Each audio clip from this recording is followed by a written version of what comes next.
awesome. So you were born in San Diego, Mm-hmm.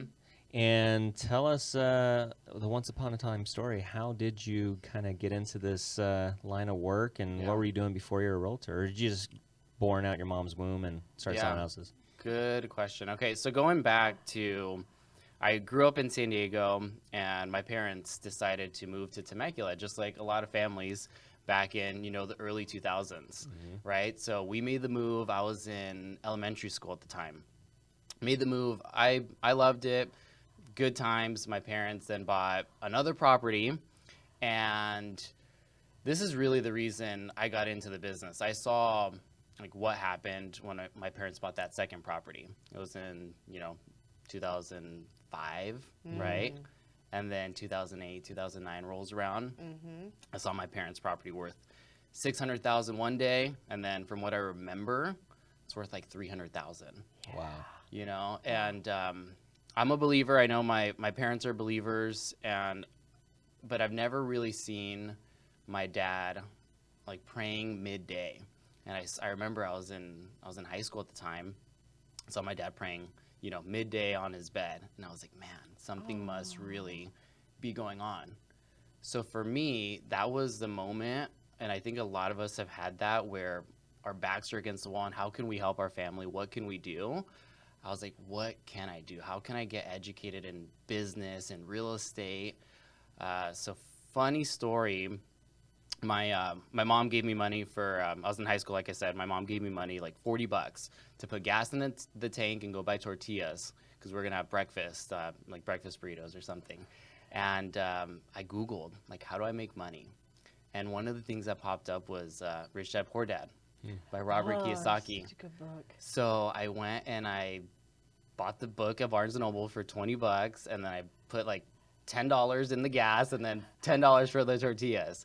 I read that book, I want to say when I was 16, and I thought it was like the Bible. I never had known anything about financial literacy, about buying assets, about real estate, about being an entrepreneur. I was like, I'm going to go to college, I'm going to get in debt, and I'm going to like go down that traditional route. And after that book, I was like, holy crap, like I need to get into real estate, and then I need to do it to help my family. So 17 years old, that's when I decided, like, full force, I was going to get into this business. And for some time, after reading that book, one of the things that Robert Kiyosaki said is get good at sales, like learn how to do sales. He like started selling, I think, Xerox, sucked, and then became like one of the best, right? So I started going door to door. I sold ADT security systems for some time in high school. And the first week, the first day, I was going to quit because I was knocking. That's a tough way to start, man. Yeah, and the whole day, no. And I think this is one of the biggest points of my life where I sat down on the curb. I had like a pity party. I was like, screw this. I'm going to go back working at Subway because I worked there for 3 months. And then I was like, I want to get in sales. I want to do something else. So I was like, screw this. I at Subway, I make $8 an hour. Like, that's guaranteed. This whole day, I haven't made anything. And then I decided, something inside me just said, you know what? Just finish the day. Finish the day because the guy's going to come pick you up in the van, like the whole crew, in an hour. So might as well just do it. Then have a pity party. So I got up. I kept going. The last store I hit, somebody says, yes, I'm interested in getting an ADT security system. That day I made like $275 once I got my commission check. And after that, it was like history. I was like, how many no's do I have to get? And it's the same thing in this business, right? Mm-hmm. Like, it's the same thing.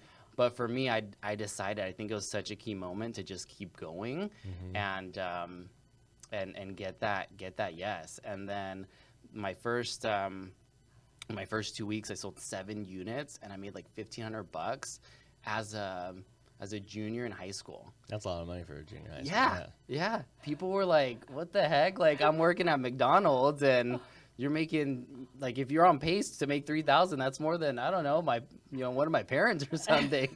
So that's a little bit of, how I got started. And then I got started in real estate investing a little, first off. But yeah, that's a little bit of my story. It was really, I saw what happened in the market, wanted to just get educated, and the rest was history. That's really inspiring. That's probably one of the best origin stories I've heard, and we've had a Yeah. lot of people on the show. I appreciate that. Yeah. Because when you have that real life emotional driver, it sounds like you had, seeing your dad in that kind of a, up against the wall scenario, that drives something home emotionally deep seated into the human psychology, and so it makes sense that you're so successful now. Yeah. Yeah, that's powerful, man. Yeah, That's appreciate really cool. that. Yeah. Appreciate that. Nice.